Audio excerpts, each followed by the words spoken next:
जय Hind. Class 12 maths में अभी हम लोग 3 डायमेंशनल ज्योमेट्री को पढ़ रहे हैं और इसमें स्ट्रेट लाइन इन स्पेस को समाप्त कर चुके हैं और उसके बाद द प्लेन को हम लोग पढ़ रहे हैं। और प्लेन में भी ऑलरेडी हमने आप लोगों के लिए 5 लेक्चर दे दिया है और यह आप छठा लेक्चर देखने जा रहे हैं। और इस लेक्चर के माध्यम से हम लोग पढ़ने जा रहे हैं equation of a plane parallel to a given plane और equation of a plane through the intersection of 2 planes. तो इसके बारे में बृहत रूप से विस्तार रूप से हम आगे बढ़ेंगे, लेकिन पहले आप लोगों को जानकारी दे दूं कि इस चैनल के माध्यम से क्लास 11-12 मैथ्स को बुक RS अग्रवाल से बताया जा रहा है और क्लास 11 का बुक मैथ का बुक जो है आपका RS अग्रवाल से ही समाप्त कर दिया गया है। उसके बाद 12 का भी लगभग समाप्त होने वाला है। इस प्लेन के बाद आप पढ़ेंगे प्रोबेबिलिटी या लीनियर प्रोग्रामिंग, फिर उसके बाद प्रोबेबिलिटी। यही 2 चैप्टर बचे हुए हैं। तो उम्मीद करते हैं कि आप घर बैठे अपने कोर्स को पूरा कर रहे होंगे और RS अग्रवाल बुक को पढ़ रहे होंगे। तो चलिए अब हम लोग चलते हैं टॉपिक में। तो टॉपिक हमारा यही है, equation of a plane parallel to a given plane.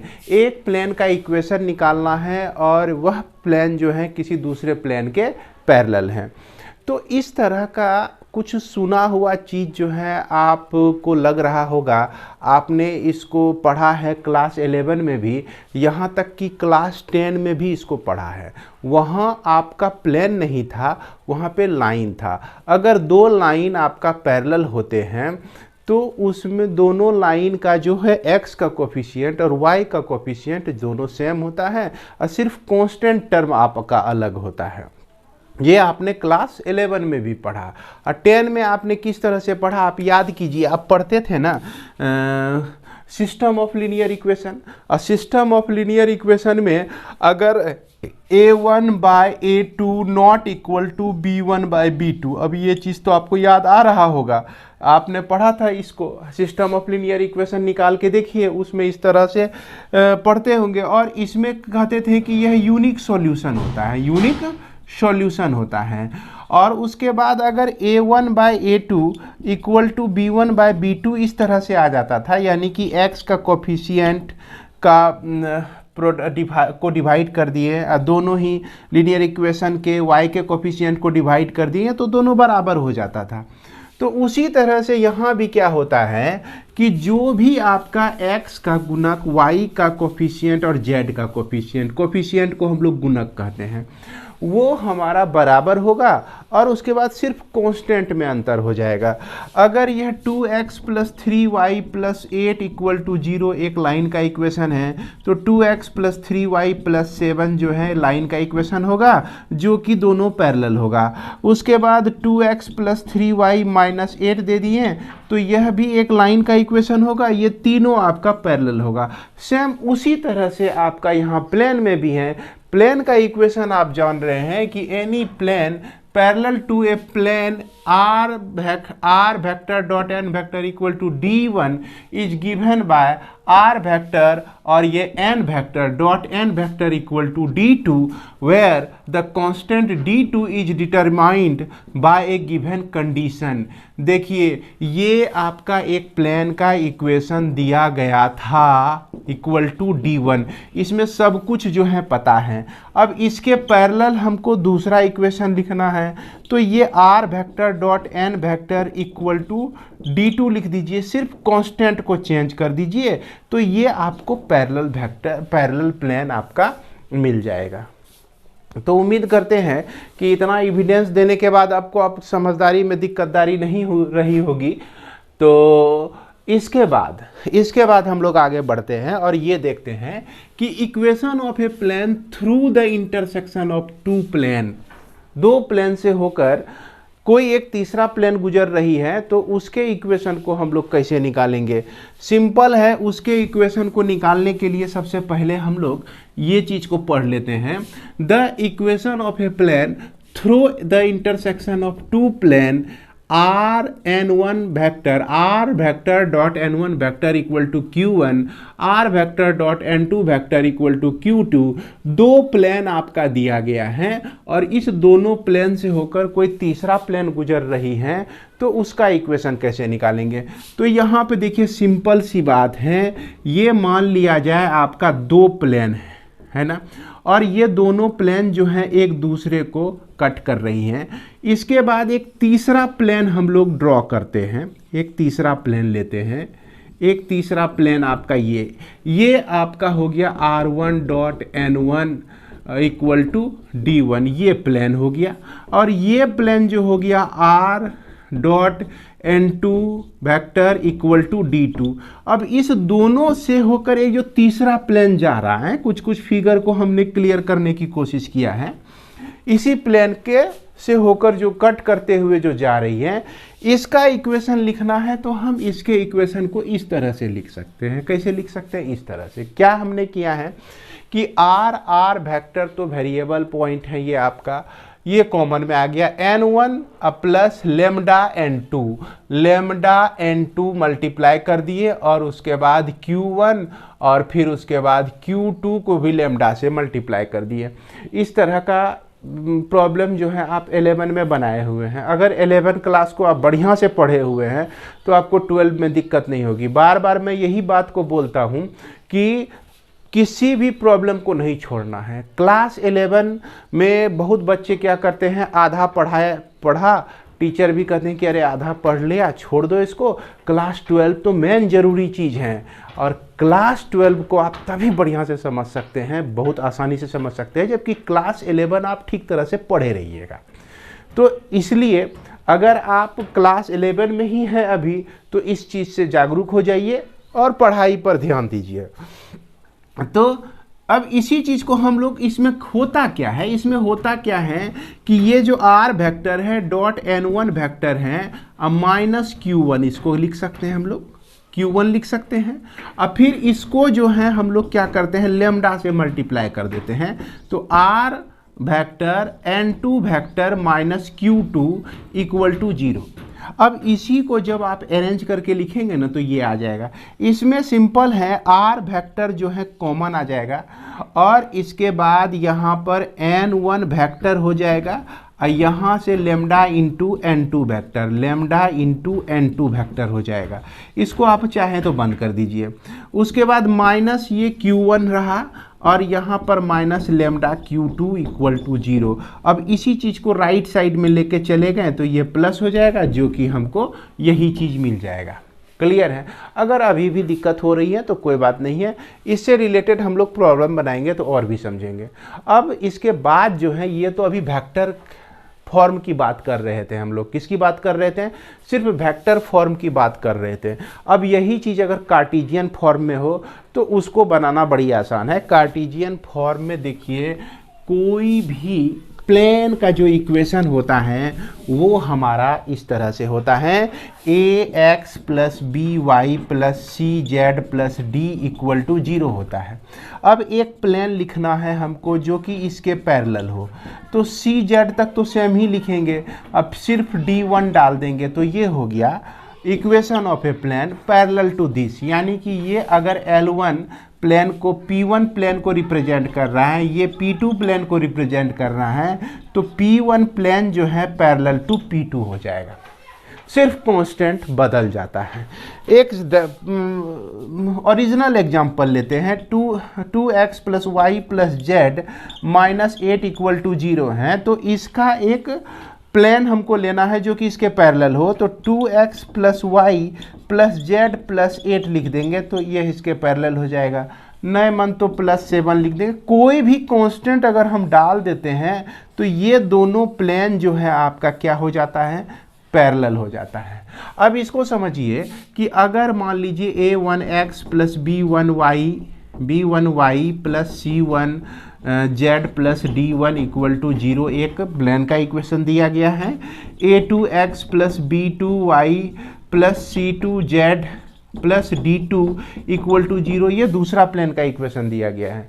अब इस दोनों प्लेन से होकर गुजरने वाली एक तीसरी प्लेन को हमको निकालना है। तो सिंपल है, A1x plus B1y plus C1z plus D1 को रहने दीजिए और इसके साथ जो है लेमडा से मल्टीप्लाई करके A2x plus B2y plus C2z plus D2 equal to 0 कर दीजिए। तो ये आपको एक नया प्लेन दे देगा और इस प्लेन में लेमडा का वैल्यू निकालने के लिए हम लोग क्या करेंगे कि प्रॉब्लम में ही कोई खास कंडीशन दिया रहेगा जिसको इसमें पुट करके या सेटिस्फाई करा के हम लोग लेमडा का वैल्यू निकाल सकते हैं। तो उम्मीद करते हैं कि यहाँ तक आप लोग को समझने में दिक्कत नहीं हो रही होगी। और एक छोटी सी बात समझ लेना है कि two plane always intersect in a line. दो प्लेन जब इंटरसेक्ट करती हैं तो वो हमेशा एक लाइन में ही इंटरसेक्ट करती हैं। क्लियर है? मान लिया जाए कि हमने यहाँ पर एक पेपर इस तरह से, ये देखिए यहाँ पर क्या किए कि ये आपका एक प्लेन है, देख रहे हैं एक प्लेन है और एक प्लेन एक प्लेन ये है, एक दूसरा प्लेन ये है आपका, देख रहे हैं। अब ये प्लेन और ये प्लेन देख रहे हैं, दोनों एक दूसरे को क्या कर रही है, इंटरसेक्ट कर रही है। अगर हम ऐसा समझ लें, इसको थोड़ा पकड़ रहे हैं हम, ये जो प्लेन है आपका बहुत बड़ा सा प्लेन है, ये वाइट कलर का प्लेन है ना, और ये जो है कुछ कुछ लिखा हुआ प्लेन है इसमें। और इस दोनों प्लेन का देखिए इंटरसेक्टिंग पॉइंट क्या है आपका, एक लाइन है। क्या है भैया? एक लाइन है, एक लाइन है। क्या है बीच में आपको क्या दिख रहा है? एक लाइन दिख रहा है। ये दोनों जो इंटरसेक्ट करते हैं एक दूसरे को एक लाइन पर इंटरसेक्ट करते हैं।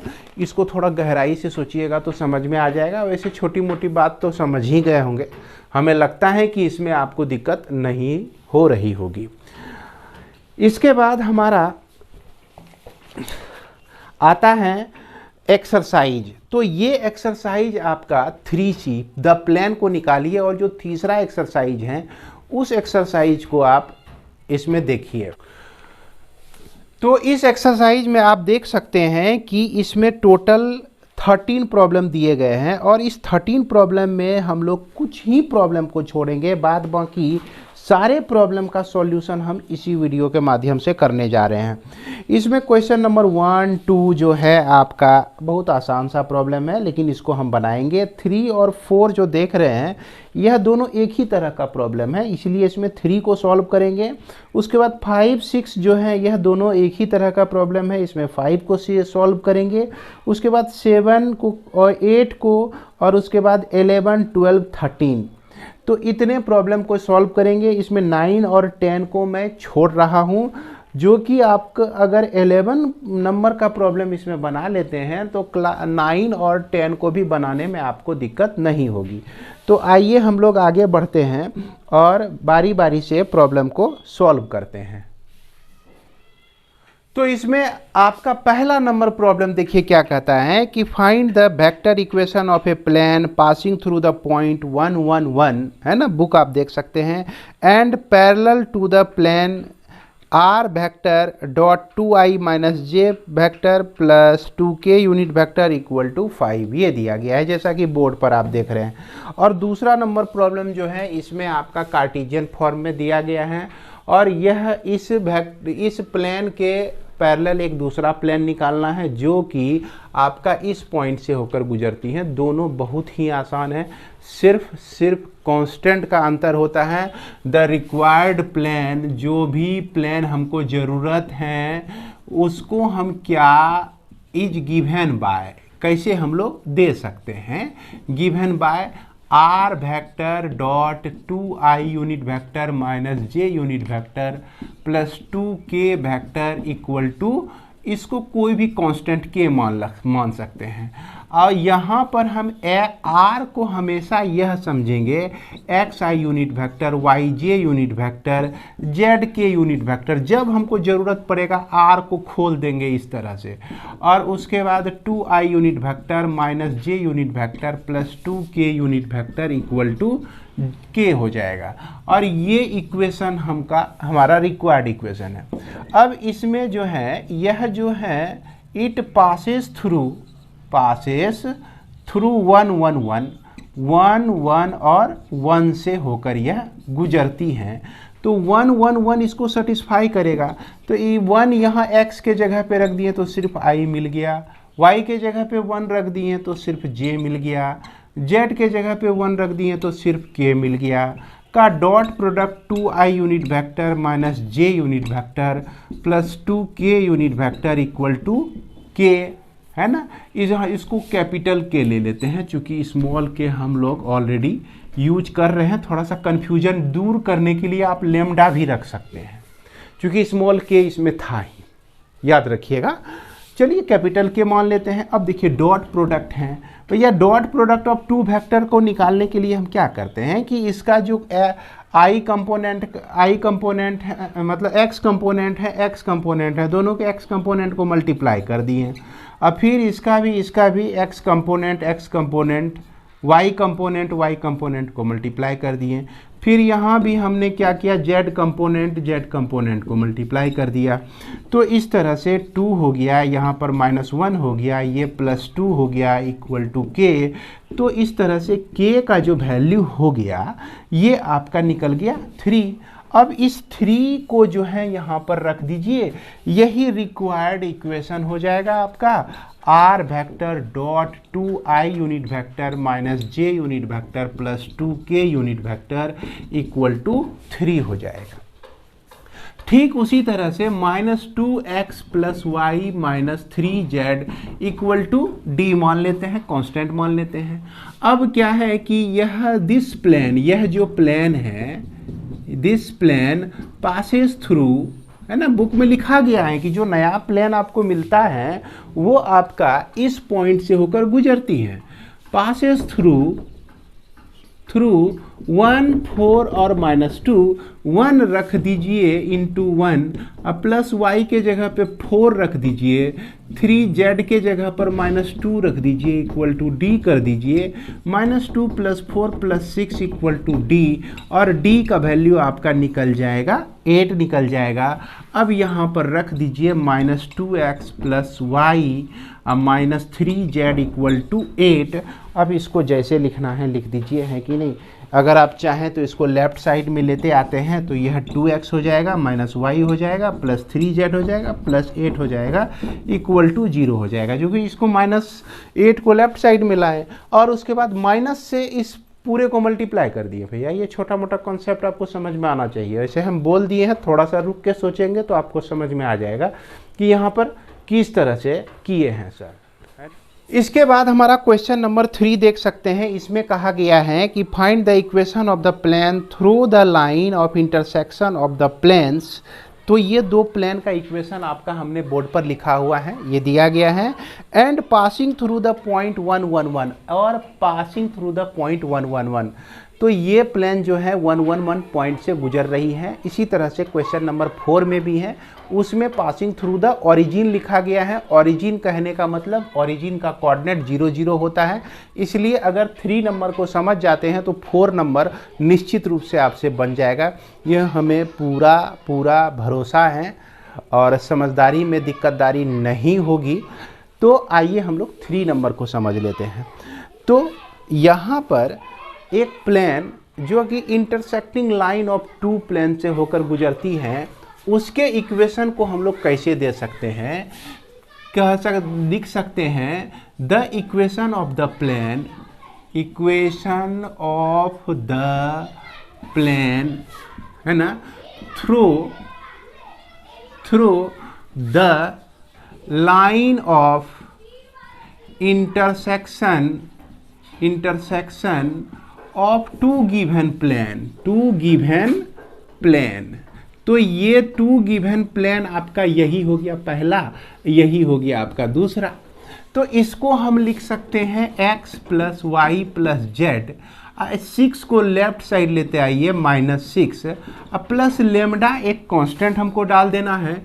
यहाँ पर 2x + 3y + 4z +5 equal to 0, इस तरह से। अब भैया ये भी आपका एक प्लान हुआ। और यहाँ पर एक क्वेश्चन आपके मन में आता होगा कि आखिर सर ये हो कैसे जाता है, ये हो इसलिए जाता है कि देखिए ये दो प्लेन है, दोनों प्लेन को ऐड कर दीजिए तो भी प्लेन ही होगा, दोनों प्लेन को सब्ट्रैक्ट कर दीजिए तो भी प्लेन होगा। पहले ही प्लेन को 50 से गुना करके दूसरे प्लेन को 100 से गुना करके मल्टीप्लाई करके आप दोनों को ऐड कर दीजिए तो भी प्लेन ही होगा।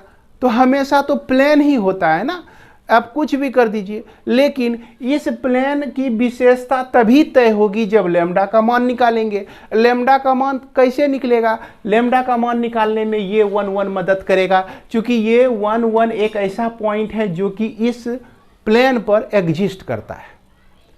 तो समझ में आ गया होगा मेरे ख्याल से, समझदारी में दिक्कतदारी नहीं हो रही होगी। तो अब यहाँ जो है हम लिख सकते हैं कि दिस प्लेन है ना पासेस थ्रू 1 1 1 1 से होकर गुजरती है। 1 1 इसमें रख दीजिए, x के जगह पे 1 रखिए, y के जगह पे 1 रखिए, z के जगह पे 1 रखिए। अब फिर उसके बाद lambda into 2 into 1, 3 into 1, 4 into 1 plus 5 equal to 0। ये आपका हो गया -3 plus lambda into 3 5 5 10 4 14 equal to 0। तो लेम्डा का वैल्यू 3/14 मिल जाता है। क्या मिल जाता है? 3/14 मिल जाता है। अब क्या करना है आपको कि यहाँ लेम्डा का मान इसमें रख दीजिए और बड़ी धैर्यपूर्वक इसको सॉल्व कर दीजिए। यानी कि x plus y plus z minus 6 अब प्लस लेम्डा का वैल्यू 3/14 इंटू यह 2x plus 3y plus 4z plus 5 equal to 0। अब देखिए इसको तो आप सॉल्व कर ही सकते हैं, इसको तो आप सॉल्व कर ही सकते हैं, इसमें आपको दिक्कत नहीं होनी चाहिए, है कि ना। 3/14 सिंपल है, 14 से इसको मल्टीप्लाई कर दीजिए तो 14x plus 14y plus 14z minus 16 चौका 64 16 85 16 के 14 5 14 का टेबल पढ़ लीजिए 6 बार तो 14 7 6 जा 84 हो जाता है आपका। अब प्लस 3 इंटू 2x तो 3 2 जा 6x प्लस 3 3 जा 9y और 3 4 जा 12z अब प्लस 3 5 जा 15 इक्वल टू 0। अब देखिए इसके नीचे जो है यहाँ पर हम 14 एलसीएम लेके ये काम किए हुए हैं। क्या काम किए हुए हैं? 14 को एलसीएम ले लिए हैं भैया, आपको दिख रहा होगा बोर्ड पर, है ना, अब दिख रहा होगा। ये 14 एलसीएम ले लिए हैं, 14 को आप यहाँ लेके चले जाइए तो ये आपका 0 ही हो जाएगा। यानी कि लैम्डा का जो भी वैल्यू मिले नीचे वाला वैल्यू को इधर से मल्टीप्लाई कर दीजिए, ऊपर में जो भी वैल्यू है इधर मल्टीप्लाई करके सॉल्व कर दीजिए आप 0 के बराबर करके। अब यहाँ पर 14x और यहाँ 6x तो दोनों मिल के हो जाएगा 20x। तो फाइनली आपको जो मिल जाएगा प्लेन का equation 20x plus 23y plus 26z equal to 69 मिल जाएगा। यही आपका आंसर हो जाएगा भैया। थोड़ा सा सॉल्व करके, थोड़ा सा मेहनत करके आप लोग भी इसमें देख लेंगे। अब इसमें यहाँ पर क्वेश्चन नंबर 5 चलते हैं। तो क्वेश्चन नंबर 5 में देखिए दिया गया है क्या कि find the equation of a plane passing through the intersection of the planes this and this. ये दोनों के इंटरसेक्टिंग लाइन से होकर प्लेन गुजरती है and perpendicular to the plane 3x minus y plus 2z minus 4 equal to 0 है कि नहीं, इस प्लेन के परपेंडिकुलर है। अब देखा जाए कि अगर ये दो प्लेन है आपका, ये दो प्लेन है, इंटरसेक्टिंग लाइन ये है आपका, इससे होकर जो है एक तीसरा प्लेन गुजरती है, एक तीसरा प्लेन गुजरती है। ये प्लेन ये वाला हो गया, ये वाला प्लेन ये हो गया, और जो हम प्लेन निकालेंगे द रिक्वायर्ड प्लेन जो होगा उसको जो हम निकालेंगे, इसको लिखेंगे 2x plus 3y minus Z plus 1 और इसको लेम्डा से मल्टीप्लाई कर देंगे x plus y minus 2z plus 3 equal to 0। इस तरह से निकाल देंगे। अब ये जो प्लेन निकलेगा ये हो गया आपका तीसरा प्लेन। अब ये जो तीसरा प्लेन निकला, तीसरा प्लेन जो है परपेंडिकुलर है इस प्लेन के, यानी कि एक प्लेन जो है आपका इस तरह से है, फिर से ये वाला प्लेन इस तरह से लिए हैं, ये दोनों के बीच का एंगल 90 डिग्री है, 90 डिग्री है।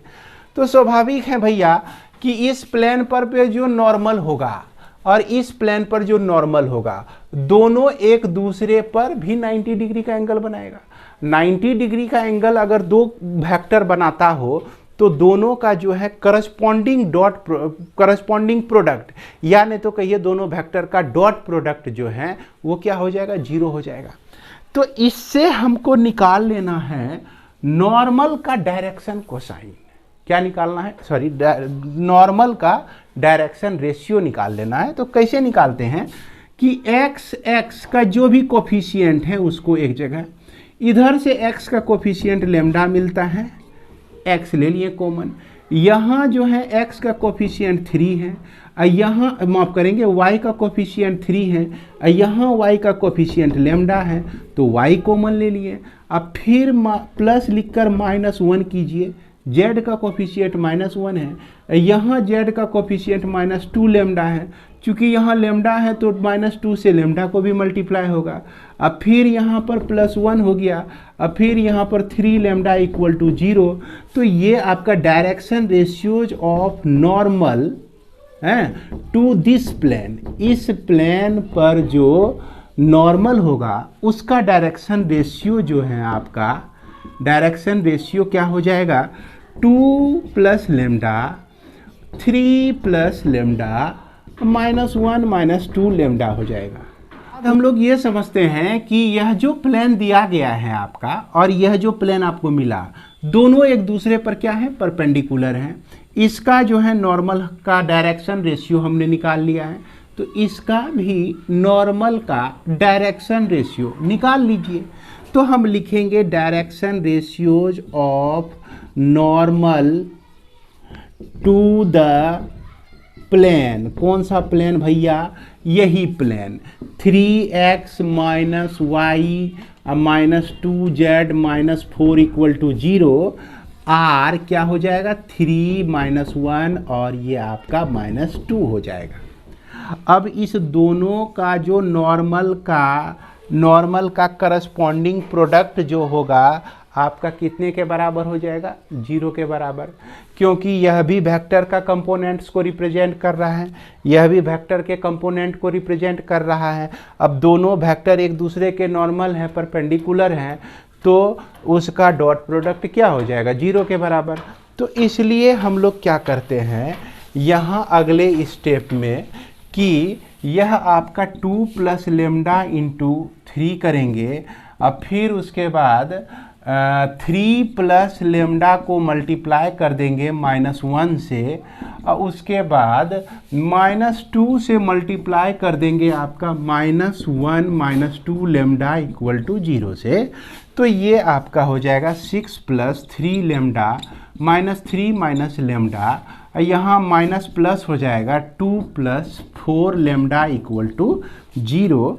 अब देखिए 3 लेमडा - लेमडा तो 2 लेमडा + 4 लेमडा, तो 6 लेमडा बचा, 6 - 3 तो 3 हो गया, और 3 + 2 5 हो गया = 0। देयरफॉर लेमडा = -5/6 निकल गया। क्या निकल गया, -5/6 निकल गया। अब इस -5/6 का जो वैल्यू है हम लोग क्या करेंगे, इसमें रख देंगे, इसमें रख दीजिए या इसमें रख दीजिए। लेमडा का वैल्यू यहाँ पे रख के सॉल्व कर दीजिए, तो हमें मिल जाएगा, यहीं पे रखते हैं 2 + लेमडा का वैल्यू कितना है, -5/6 है। अब फिर 3 + लेमडा है, तो 3 - 5/6 × y हो जाएगा। यहाँ -1 है, -2 × अब लेमडा, तो -5/6 रखेंगे तो +2 × 5/6 × y हो जाएगा। अब फिर 1 + 3 × -5/6 = 0। इसको जब सॉल्व करेंगे आप तो यह आपको फाइनली मिलने वाला है भैया, देख लीजिएगा, यह 7/6x, इसको सॉल्व करेंगे तो 13/6 y मिल जाएगा, इसको सॉल्व करेंगे तो 4/6 z मिल जाएगा, -9/6 = 0। Finally required equation 7x plus 13y plus 4z equal to 9, यही आपका रिक्वायर्ड प्लान हो जाएगा। तो उम्मीद करते हैं कि आप लोग इसे समझ रहे होंगे, समझदारी में आपका दिक्कतदारी नहीं हो रहा होगा। तो आइए इसके बाद क्वेश्चन नंबर 7 का सॉल्यूशन हम लोग अपने नोटबुक पर ही देख लेते हैं। ये दिया गया है कि find the equation of the plane passing through the intersection of the plane this and this. ये दोनों प्लेन के इंटरसेक्शन लाइन से गुजर रही हैं and parallel to the line with direction ratios 1:1, also find the perpendicular distance of 1:1 from the plane। यहाँ जो आपका ये दे दिया गया है find the perpendicular distance of 1:1 from the plane, ये यहाँ पर ज़्यादा कर दिया है। ज़्यादा कहने का मतलब अभी ये चीज़ यहाँ नहीं देने का था, इस चीज़ को हम लोग अगले एक्सरसाइज में पढ़ेंगे। आप जब 3F बनाएंगे RS अग्रवाल बुक में तो उसमें आपको इस तरह का प्रॉब्लम बनाने के लिए मिलेगा। यहाँ हालांकि दे दिया है तो चलिए हम लोग इसको भी सॉल्व कर लेते हैं। तो जैसा कि इसमें 2 प्लेन है, दोनों प्लेन से होकर गुजरने वाली एक तीसरी प्लेन को हम इस तरह से ले सकते हैं। यहाँ लेमडा से हम मल्टीप्लाई करके एक तीसरा प्लेन कंसीडर किए, देख सकते हैं आप 2 प्लेन का इंटरसेक्शन से एक तीसरा प्लेन इस तरह से है। ये प्लेन ही हम लोग ले रहे हैं, एक लाइन को हम प्लेन के तरह ही दिखाए हुए हैं। अब ये प्लेन जो है आपका इस लाइन के पैरेलल है, ध्यान दीजिएगा, जिसका डायरेक्शन कोसाइन रेशियो जो है 1:1 दिया गया है। अब देखा जाए कि यह प्लेन तो आपका यही हो गया। इसमें हम क्या किए कि x का जो भी कोफिशिएंट था उसको सेपरेट करके लिख लिए, y का जो भी कोफिशिएंट था उसको सेपरेट करके लिख लिए, z का जो भी कोफिशिएंट था सेपरेट करके लिख लिए। तो x का जो गुणक, y का जो कोफिशिएंट होगा, z का जो भी कोफिशिएंट होगा, गुणक होगा, वो हमको डायरेक्शन रेशियो देगा किसका, नॉर्मल टू द प्लेन। यानी कि इस प्लेन के जो नॉर्मल होगा, है ना, इस प्लेन के जो नॉर्मल होगा उसका डायरेक्शन रेशियो हमको ये तीनों मिल रहा है। उसके बाद इस लाइन का डायरेक्शन रेशियो 1:1 मिल रहा है। तो देखिए नॉर्मल और इस लाइन के बीच का एंगल कितना है, 90 डिग्री है, यानी कि एक दूसरे के परपेंडिकुलर है। तो इसका नॉर्मल का डायरेक्शन रेशियो और इसका जो डायरेक्शन रेशियो हमको दिया गया है प्रॉब्लम में 1:1, दोनों एक दूसरे के क्या है, परपेंडिकुलर हैं। तो स्वाभाविक है कि इसको 1 से मल्टीप्लाई करेंगे प्लस, फिर 2 को इससे मल्टीप्लाई करेंगे बीच में प्लस, फिर 1 को इससे मल्टीप्लाई करेंगे बीच में प्लस, तीनों का करस्पॉन्डिंग प्रोडक्ट जो हो जाएगा 0 के बराबर हो जाएगा। अब इससे हम लोग लेमडा का वैल्यू निकाल लेते हैं। इसके बाद फाइनली हम लोग लेमडा का वैल्यू रख देते हैं। हालांकि यहाँ पर 2/5 रखा गया है कि लेमडा का वैल्यू जो है आपका 2/5 रखा गया। ये 5 जो है आपका एलसीएम अगर लेते हैं तो ये 5 मल्टीप्लाई हो जाएगा और ये 5 0 से मल्टीप्लाई होके फिर 0 हो जाएगा, इसीलिए हम यहाँ पर 5 को हटा देते हैं। अब इसको आप देख सकते हैं, इस तरह से सॉल्व कर लीजिए और फाइनली आपका ये आंसर आता है। अगर आपको प्रॉब्लम बनाने में दिक्कत होती है तो आप इसकी मदद ले सकते हैं। इसके बाद जो आपको कहा गया है कि लेंथ निकालना है, तो लेंथ निकालने के लिए इसी तरह का फॉर्मूला है आपका। ये इसमें जो है x y z के जगह पर 1:1 रख दीजिए। पूरे इक्वेशन का वैल्यू जो है 1:1 पर निकाल के, और इसमें जो भी आपका नॉर्मल का डायरेक्शन रेशियो दिया गया है उससे मैग्नीट्यूड को निकाल लीजिए। तो इसको सॉल्व करने के बाद जो है आपको ये आंसर मिल जाएगा। यानी कि d निकालने के लिए हम लोग ax1 plus by1 plus cz1 प्लस d का मॉड, और उसके बाद mod of root under a² plus b² plus c², इस तरह का फॉर्मूला होता है। इसी फॉर्मूले पर हम बिठाकर इसका डिस्टेंस निकाल सकते हैं। हालांकि इस चीज़ को हम लोग कहाँ पढ़ेंगे, 3F में पढ़ेंगे। इसके बाद हमारा क्वेश्चन नंबर 8 क्या कह रहा है, तो क्वेश्चन नंबर 8 में क्या कह रहा है कि find the equation of the plane through the line of intersection of a plane, बात वही है, and parallel to the line this, और इस लाइन के पैरेलल है। तो इस लाइन का देखिए डायरेक्शन रेशियो 245 है, इस लाइन का डायरेक्शन रेशियो 245 है। सेम इसी तरह का प्रॉब्लम है, इसमें डायरेक्शन रेशियो 1:1 था, तो उसी तरह से हम इसको भी सॉल्व कर सकते हैं, लेकिन हमने आपको सॉल्यूशन दिखा देते हैं हम। अगर आपका कहीं दिक्कत होती है आपको दिक्कत होती है तो आप इसकी मदद से भी सॉल्व कर सकते हैं। ये आपका रिक्वायर्ड प्लेन हो गया, इसको हमने सेपरेट कर दिया है। लेमडा एक्स का कोफिशिएंट एक जगह, वाई का कोफिशिएंट एक जगह और जेड का कोफिशिएंट आपका एक जगह हमने लेकर सेपरेट कर दिया है। अब इससे जो आपको ये जो नॉर्मल का डायरेक्शन रेशियो मिल रहा है, डायरेक्शन रेशियो, इसका प्रोडक्ट हो जाएगा 2 के साथ, इसका प्रोडक्ट हो जाएगा इसके साथ, और इसका प्रोडक्ट हो जाएगा इसके साथ, जैसा कि हमने यहाँ पर किया है। और इसको जब सॉल्व करेंगे तो लेमडा का वैल्यू आपको -1/6 मिल जाता है। कितना मिल जाता है? -1/6 मिल जाता है। और -1/6 जो है यहाँ पर आप क्या करेंगे, लेमडा के जगह पर रख देंगे, तो फिर आपको फाइनली यह इक्वेशन मिल जाता है प्लेन का, रिक्वायर्ड प्लेन का इक्वेशन मिल जाता है। इसके बाद हम लोग देखते हैं क्वेश्चन नंबर 9, 10 और 11। तो यहाँ 9, 10 और 11 को ध्यान से पढ़िएगा, ये तीनों एक ही तरह का है। वेक्टर फॉर्म में दिया गया है इक्वेशन और यह गुजर रही है 0.21 - 1 से। वेक्टर फॉर्म में 2 प्लेन का इक्वेशन दिया गया है और यह 1, 1 से गुजर रही है, 1, 1, 1 से गुजर रही है। वेक्टर फॉर्म में 2 प्लेन का इक्वेशन दिया गया है और यह -2, 1, 3 से होकर गुजर रही है। तो इसमें हम लोग 11 नंबर बनाते हैं और 9 और 10 आपके भरोसे हम छोड़ रहे हैं, और आप जो है भगवान के भरोसे नहीं छोड़ दीजिएगा। तो इसके लिए हम लोग देखिए सबसे पहले इस तरह से लिखते हैं, है ना, ये आपका कि any plane through the intersection of 2 plane is given by, तो पहले प्लेन को हूबहू ले लिए, दूसरे प्लेन को लेमडा से मल्टीप्लाई कर दिए। इसके बाद हम आर वेक्टर को सेपरेट करके इसमें आई का जो भी कोफिशिएंट आता है यहाँ से हमको 2 मिलता है, यहाँ से 3 × लेमडा मिलता है, इसको रख दिए।